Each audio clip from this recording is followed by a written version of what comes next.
The Declaration of Independence emerged in 1776 as the product of centuries of ideas flowing through European thought, shaped by the frustrations and the hopes of American colonists. Thomas Jefferson, its primary author, drew deeply from a rich intellectual tradition as he drafted the document, with input from Benjamin Franklin, John Adams, and the Continental Congress.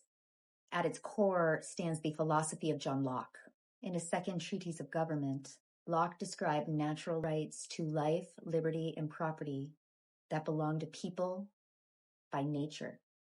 Governments, through the consent of the governed via a social contract, and when rulers violate those rights, the people hold the right to resist. The Declaration echoes this directly in its assertion of self-evident truths. All men are created equal, endowed by their Creator with unalienable rights, including life, liberty, and the pursuit of happiness. Jefferson adapted Locke's property into the broader idea of pursuing happiness as personal fulfillment.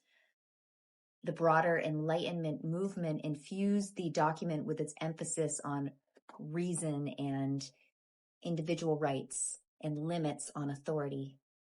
Thinkers like Montesquieu contributed ideas of balanced power, while Rousseau reinforced notions of popular sovereignty and the social contract.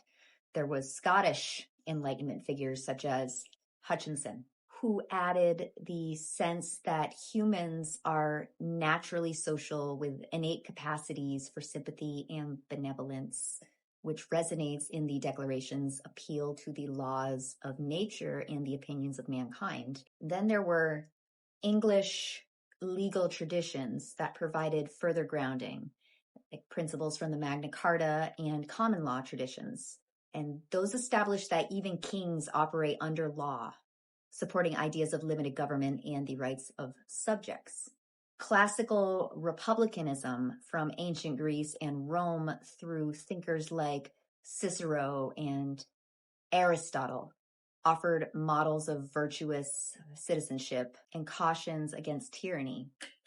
The founders drew on Roman history and the lessons of republican decline, including reflections on the Augustan era's transition from a public empire, which underscored the dangers of concentrated power and informed their broader wariness of unchecked authority.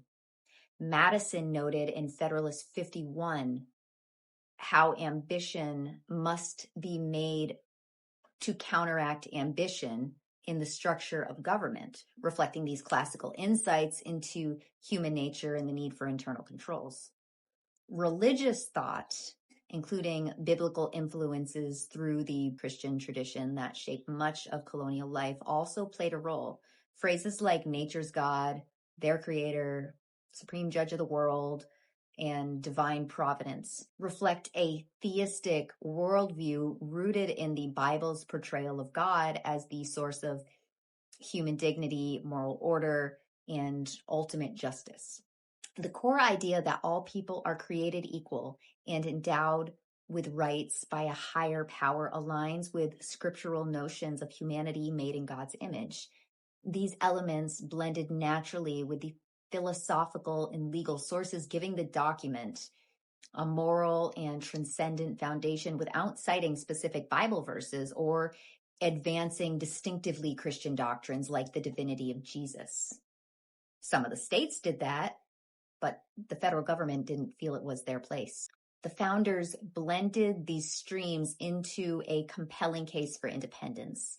They crafted a statement rooted in natural rights, consent of the governed, and the justification for revolution when government turns destructive.